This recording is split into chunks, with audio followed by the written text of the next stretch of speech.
పిల్లలు 6వ తరగతి అమ్మఒడి అనే పాఠ్యభాగాన్ని మనం నేర్చుకున్నాం కదా. అందులో ఉన్నటువంటి భాషాంశాలు ఈరోజు మనం ఈ వీడియోలో నేర్చుకుందాం. ముందుగా చిన్న రిక్వెస్ట్, నా ఛానల్ కనుక మీరు ఇంకా సబ్స్క్రైబ్ చేయకపోతే దయచేసి సబ్స్క్రైబ్ చేయండి. మీ ఎంకరేజ్మెంట్ని మీ విద్యా ఛానల్కి అందించండి. Thanks for your support children. ఇక్కడ చూడండి, క్రింది పదాలు చదవండి. పదాలలోని అక్షరాలను వర్ణమాలలో 0 చుట్టి గుర్తించండి అని ఇచ్చారు కదా. చూడండి, ఆశ. ఆశ అనే పదంలో ఉన్నటువంటి అక్షరాలను మనం ఈ పట్టికలో సర్కిల్ చేద్దాం. ఆశ, ఆ చూసారు కదా. స, స ఎక్కడుంది? ఇక్కడ ఉంది. ఆశ. నెక్స్ట్ వన్ కళ. క, అలాగే అళ. అళ ఎక్కడుంది? Okay children. నెక్స్ట్ వన్ ఈక. ఈ చూసారు కదా. ఈ క. క అనే అక్షరాన్ని మనం ఆల్రెడీ సర్కిల్ చేసాం కదా. నెక్స్ట్ ఓడ. ఓ డ. డ అనే అక్షరం ఎక్కడుంది? హల్లుల్లో ఉంది కదా.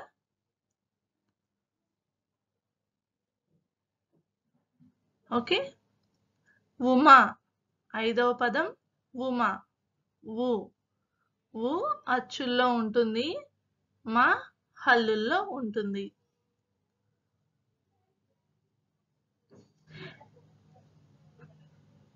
సిక్స్త్ వన్ ఎర. ఏ రా. రా ఎక్కడ ఉందమ్మా? ఇక్కడ ఉంది. నెక్స్ట్ వన్ ఐరా. ఐ రా. ఐ రా. ఓకే. నెక్స్ట్ ఊయల. ఊ రెండవ ఊ ఉంది కదా. ఊడ, ఊయల, ఊక అనే పదాలు మనం ఈ ఊ అనే అక్షరంతో రాయొచ్చు. ఊయల. యా ఇక్కడ ఉంది కదా. యా లా. లా ఎక్కడ ఉందమ్మా? యా రా లావాలో ఉంటుంది కదా. నెక్స్ట్ ఘనత. ఘ. ఘ అనే అక్షరం ఎక్కడ ఉంది? అచ్చుల్లో ఉంటుంది, హల్లుల్లో ఉంటుంది. ఘ. కఖ గఘ. నా. నా ఎక్కడ ఉంది? తథ దధ నా దగ్గర ఉంటుంది. త. నెక్స్ట్ అచ్చట. ఆ చ ఇక్కడ ఉంది కదా.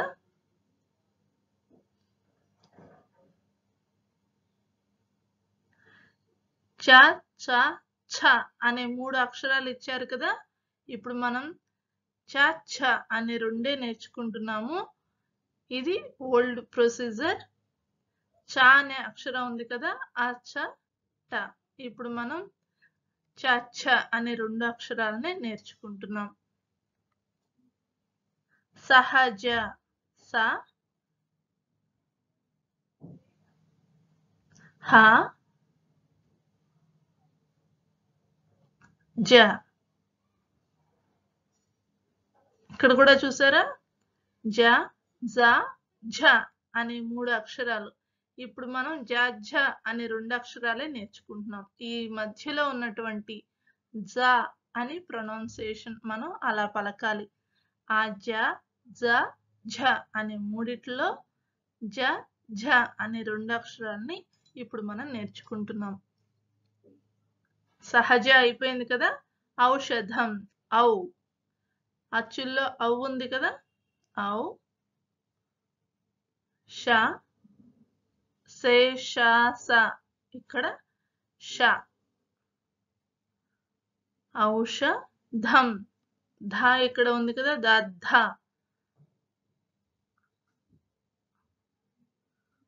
సున్నా పెట్టాలి.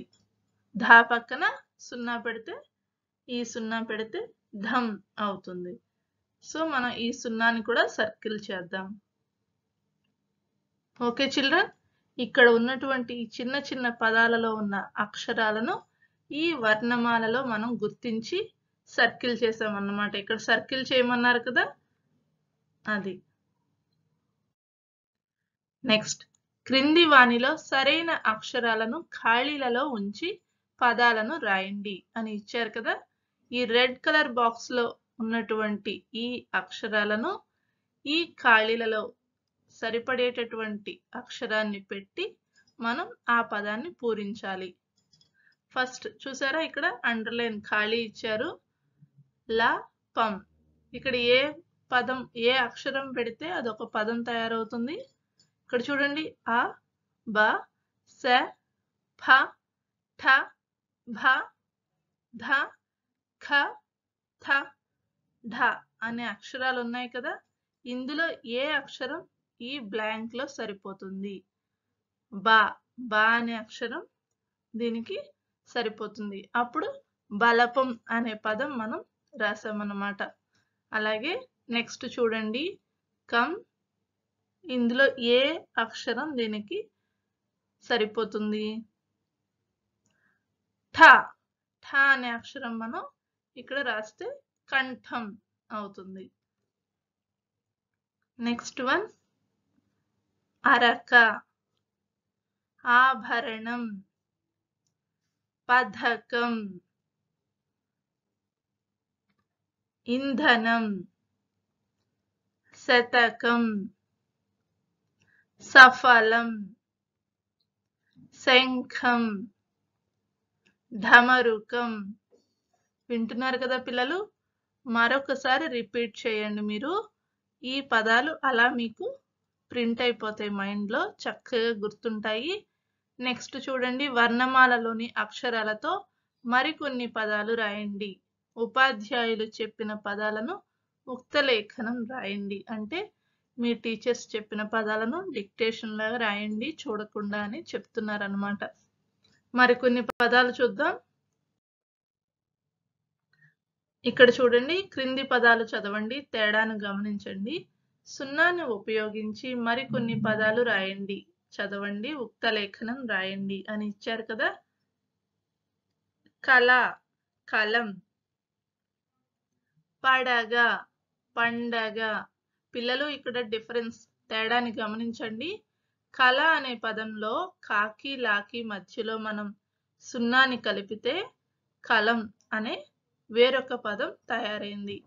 అలాగే పడగ, పాకి డాకి మధ్యలో సున్నాని మనం జత చేరిస్తే పండగ అనే వేరొక పదం మనం రాయగలిగాం. అలాగే జల, జల పక్కన సున్నా పెడితే జలం. ఇక్కడ కూడా చూడండి, జట, జంట, కడ, కండ, జయ, జయం, జగం, జంగం. చూసారు కదా, జగం, గాకి సున్నా ఉంది, జగం అనేది ఒక పదం. జాకి గాకి మధ్యలో ఇంకో సున్నా పెట్టి జంగం అనే వేరొక పదాన్ని మనం ఇక్కడ రాసాము.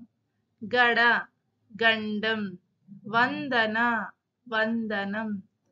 ఓకే చిల్డ్రన్,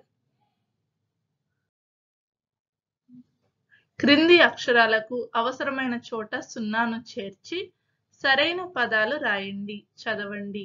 ఓకే, ఇక్కడ చూడండి, ఉదాహరణకి అద అనే ఒక 2 అక్షరాలు ఇచ్చారు. దానికి మనం సున్నాని కలిపితే, సున్నాని చేరిస్తే వేరొక పదం, ఒక అర్థవంతమైనటువంటి పదం తయారవుతుంది. అద, ఆ పక్కన సున్నా, దా పక్కన సున్నా, అందం. అలాగే దత అని 2 అక్షరాలు ఇచ్చారు కదా, మనం సున్నాని చేర్చి దంతం అనే ఒక అర్థం ఉన్నటువంటి పదాన్ని మనం తయారు చేసాం. ఇక్కడ చూడండి, రగా, రా పక్కన సున్నా పెడితే, గా పక్కన సున్నా పెడితే రంగం అని ఒక పదం తయారవుతుంది. అలాగే రా పక్కన సున్నా పెట్టి మనం రాసినట్లయితే రంగ అనే ఒక వ్యక్తి పేరు మనం రాయొచ్చు. ఇక్కడ చూడండి, రంగం చెప్పాను కదా. అలాగే ఈ గా పక్కన సున్నా పెట్టకపోతే రంగ అనే ఒక వ్యక్తి పేరును మనం రాయొచ్చు. సగం, సగం అంటే హాఫ్, గా పక్కన సున్నా పెడితే సగం అనే ఒక పదాన్ని రాయొచ్చు. అలాగే సా పక్కన సున్నా, గా పక్కన సున్నా, 2 సున్నాలు పెడితే సంగం అనే వేరొక పదాన్ని మనం రాయొచ్చు. చూడండి, ఇక్కడ సగం, సంగం అనే 2 పదాలను ఇక్కడ సున్నా పెడితే మధ్యలో సంగం అనే వేరొక పదం తయారవుతుంది. జగ, ఓకే, జంగం అనే ఒక పదం వచ్చింది. ఇక్కడ సున్నా పెట్టకపోతే జగం అని కూడా మనం రాయొచ్చు. అహ అని 2 అక్షరాలు ఉన్నాయి. మనం అహం అనే వేరొక పదాన్ని రాయగలిగాం. జయ, జయం. ఆనద, ఆనందం అంటే నా పక్కన సున్నా పెట్టాము, అలాగే దా పక్కన సున్నా పెట్టాము, అప్పుడు ఆనందం అనేది రాయగలిగాం. ఇధన అని ఉంది కదా, ఇది చదివితే ఇధన అని అవుతుంది.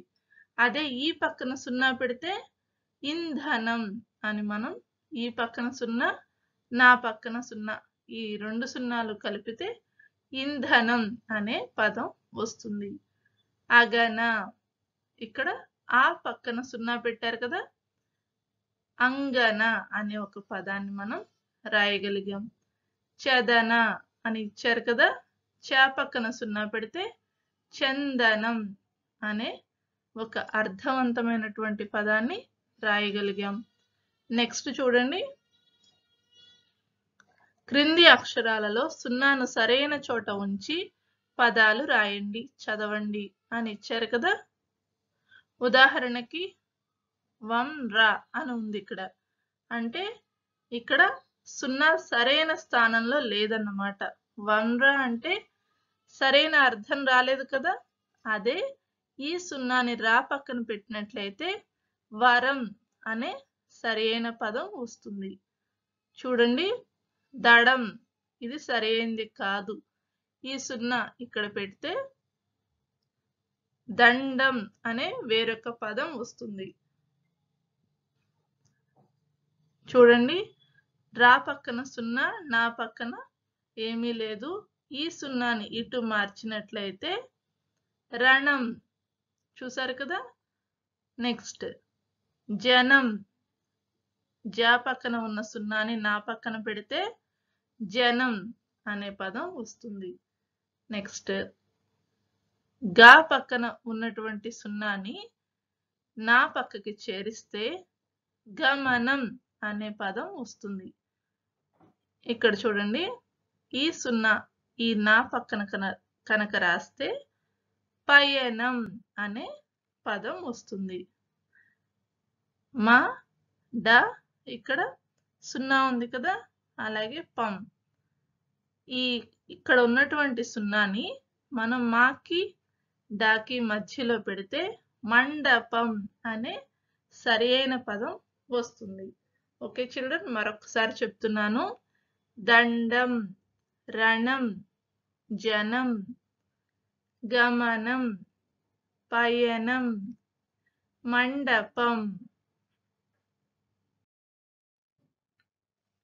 క్రింది పదాలలో అక్షరాలలోని తేడాను గమనించి చదవండి, రాయండి. అర్థాలను ఉపాధ్యాయులను అడిగి తెలుసుకోండి. ఉక్త లేఖనం రాయండి. విన్నారు కదా పిల్లలు, ఉక్త లేఖనం అంటే మీరు ఈ పదాలను నేర్చుకుని చూడకుండా రాయాలి. అప్పుడే తెలుగు భాష మీకు చక్కగా వస్తుంది. చూసారు కదా?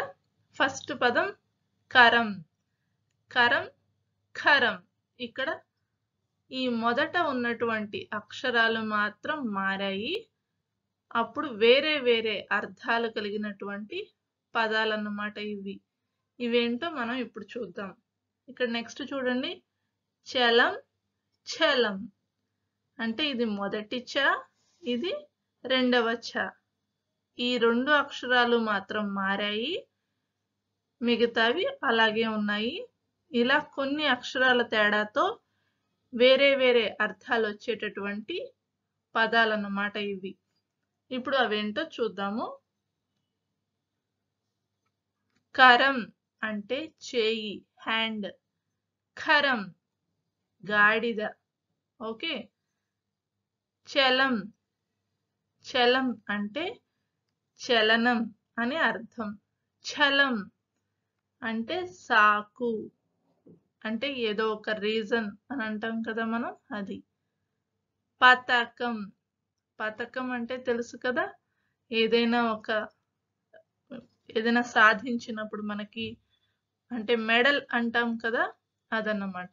గోల్డ్ మెడల్ ఇస్తున్నారు, మేము ఈ ఫలానా ఆటలో విజయాన్ని సాధించినందుకు మాకు గోల్డ్ మెడల్ వచ్చింది, అలాగే స్కూల్లో మంచి ర్యాంక్ తెచ్చుకున్నందుకు మంచి మెడల్ వచ్చింది, గోల్డ్ మెడల్ వచ్చిందని చెప్పుకుంటాం కదా, ఆ విధంగా అన్నమాట. ఆభరణం అని అర్థం. పథకం అంటే పద్ధతి అనే అర్థం కూడా ఉంది. లత తీగ. కథ తెలుసు కదా మీకు, కథ అంటే కథ, స్టోరీ. పరం మోక్షం. ఫలం పండు. ఓకే. Next one. గజం అంటే ఏనుగు, ఎలిఫెంట్. ఘనం అంటే గొప్ప, గ్రేట్ అని అర్థం. జనం మనుషులు. ఝషం చేప, ఫిష్, తెలుసు కదా. డంబం అంటే బడాయి. కొంతమంది వాళ్ళకి అంత టాలెంట్ లేకపోయినా గొప్పలు చెప్పుకుంటారు కదా, బడాయికి పోతున్నాడు అనుకుంటాం కదా, అదన్నమాట. డంబం బడాయి. ఢంక నగార. దళం ఆకు. ధనం డబ్బు. బలపం పలక పైన రాసే సాధనం, తెలుసు కదా, మనం స్లేట్ పెన్సిల్ అంటాం కదా. భరతం నాట్యం. భరతం అంటే నాట్యం అని అర్థం. పిల్లలు, క్రింది అక్షరాలను క్రమపరిచి సరైన పదాలుగా రాయండి, చదవండి అని ఇచ్చారు కదా. ఇక్కడ ఇలా తారుమారు చేసి ఉంటాయన్నమాట అక్షరాలు. ఆ పదాన్ని మీరు సరిచేసి రాయాలి. జంబుల్ వర్డ్స్ అంటారు కదా, అవి. ర, ఆ, క అని ఉంది కదా. ఇక్కడ ఉదాహరణకి మీకు ఆన్సర్ ఇచ్చారు, అరక. ఈజీయే, మీరు ఒక్కసారి గమనించారు అంటే చిన్న పదం, ఏమీ కష్టమైన అక్షరాలు అక్కడ లేవు. మహాప్రాణ అక్షరాలు కానీ సంయుక్త అక్షరాలు కానీ ఏవీ లేవు. కాబట్టి మీరు ఈజీగా చక్కగా పలుకుతూ ఆ సరైన పదాన్ని మీరు రాసేయగలుగుతారు. ల, బ, త. చూసారు కదా. తబల. మీరు నాతో పాటు చక్కగా ఆన్సర్ ఈ పాటికి చెప్పేస్తూనే ఉండుంటారు, ఎందుకంటే చాలా ఈజీ వర్డ్స్ ఇవి. చూడండి, నేను ఆన్సర్స్ ఇప్పుడు పెడతాను. అరక, తబల, పడవ, వనజ, నగరం. చూడండి ఇక్కడ రం, గ, త అని ఉంది కదా. త ఇటు తీసుకొస్తే తరంగం. ఓకే. తరంగం అని లేదు ఇక్కడ, తరంగ అంటే గా పక్కన సున్నా ఇవ్వలేదు కదా, తరంగ అని కూడా రాయొచ్చు. ఆనందం. ఓకే. ఇక్కడ చూడండి, ఇది 3 అక్షరాలు కదా, కొంచెం 2 సున్నాలు ఉన్నాయి, కన్ఫ్యూజ్ అవ్వకుండా. సం, త, కం. సంతకం. సైన్, సిగ్నేచర్ తెలుసు కదా. నెక్స్ట్ చూడండి ఇక్కడ కం డ రం కండరం. ఓకే, నెక్స్ట్ చూడండి పం డ మం అని ఉంది కదా, ఇక్కడ మం డ పం మండపం. ఓకే, క్రింది పట్టికలోని పదాలు చదవండి. రెండేసి పదాలను కలిపి అర్థవంతమైన పదబంధం లేదా వాక్యంగా చదవండి, రాయండి. ఉక్త లేఖనం రాయండి. ఓకే, మళ్ళీ మళ్ళీ చెప్తున్నారు, ఉక్త లేఖనం ఇది లాంగ్వేజెస్కి కానీ దేనికైనా సరే స్పెల్లింగ్స్ కానీ ఏ సబ్జెక్ట్లో అయినా స్పెల్లింగ్ మిస్టేక్స్ ఉండకూడదు, అలాగే లాంగ్వేజెస్లో అసలు ఉండకూడదు. అందుకనే ఉక్త లేఖనం అన్నది ఖచ్చితంగా పాటించాలి. అంటే పదాలు నేర్చుకుని చూడకుండా రాయాలి. ఇప్పుడు డిక్టేషన్ పెడతారు కదా మాస్టారు, అలాగనమాట. అమల పంట అని ఉన్నాయి కదా ఇక్కడ ఉదాహరణకి చూడండి, శంఖం ఊదగలం అని ఇక్కడ కలిపి ఇది ఒక సెంటెన్స్ లా ఫామ్ అయింది కదా, అలాగన్నమాట. ఇక్కడ మనం ఈ పదాలను కలిపి ఒక వాక్యం లాగా ఒక అర్థవంతమైన పదబంధం మనం చేయాలి. పదాలను కనెక్ట్ చేయాలన్నమాట. పదబంధం అంటే రెండు పదాలను కలపటం. అమల పంట అని ఇచ్చారు కదా, చూడండి. అమల పంట అన్నది ఇక్కడ కలిసిందా, మ్యాచ్ అయిందా? లేదు కదా. ఇక్కడ ఈ ఉన్నటువంటి వాటిలో ఏది ఈ వర్డ్కి సెట్ అవుతుంది అనేది చూసి మనం ఇలా మ్యాచింగ్ పెట్టుకుంటాం కదా. ఇక్కడ చూడండి, ఇలాగన్నమాట. అమల పలక, అమల పలక అంటే దిస్ ఈజ్ అమల స్లేట్ అంటాం కదా, ఇది అమల పలక అని మనం చెప్తున్నాం అన్నమాట. శనగ పంట, చూడండి ఎక్కడుంది పంట, శనగ పంట. ఓకే, ఇలా కలిపి మనం పదాన్ని రాయాలి. మర పడవ, మర పడవ. అలాగే శంఖం,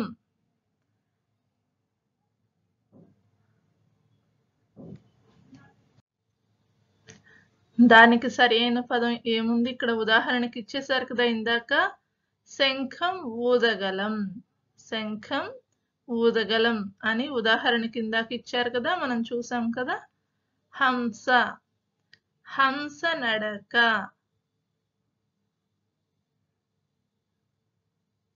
ఓకే, నెక్స్ట్ వన్ పడవ పయనం, పయనం అంటే మూవింగ్,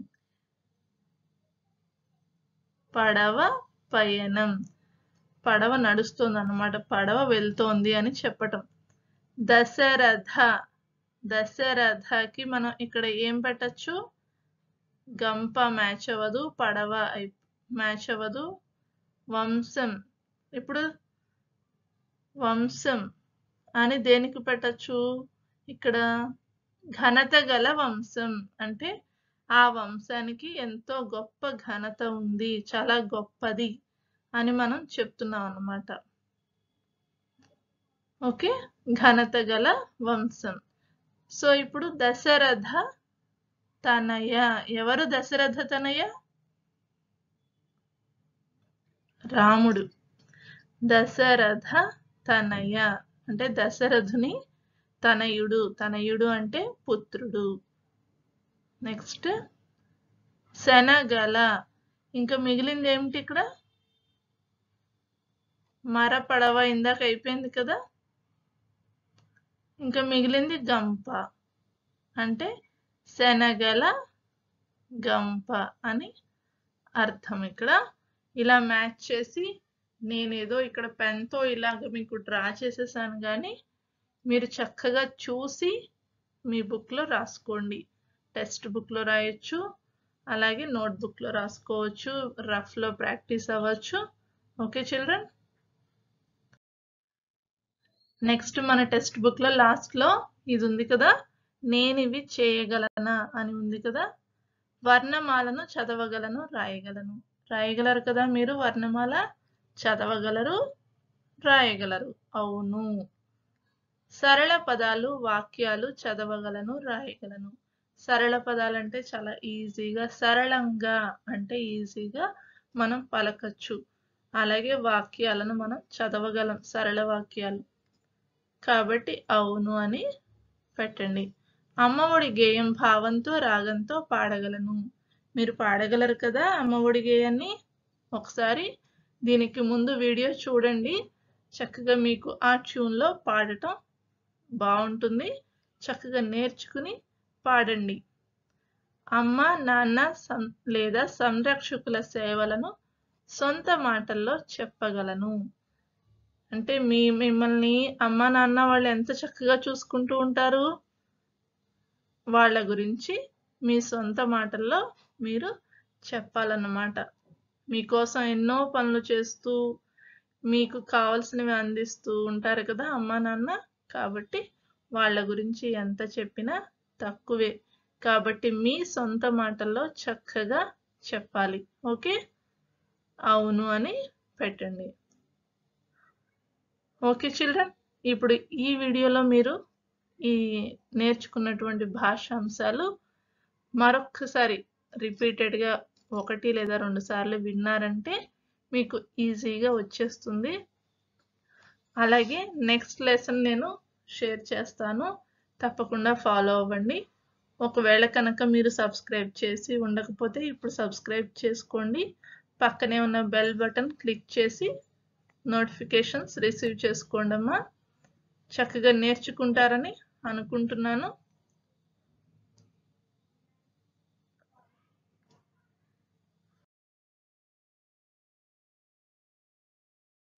Thank you, children.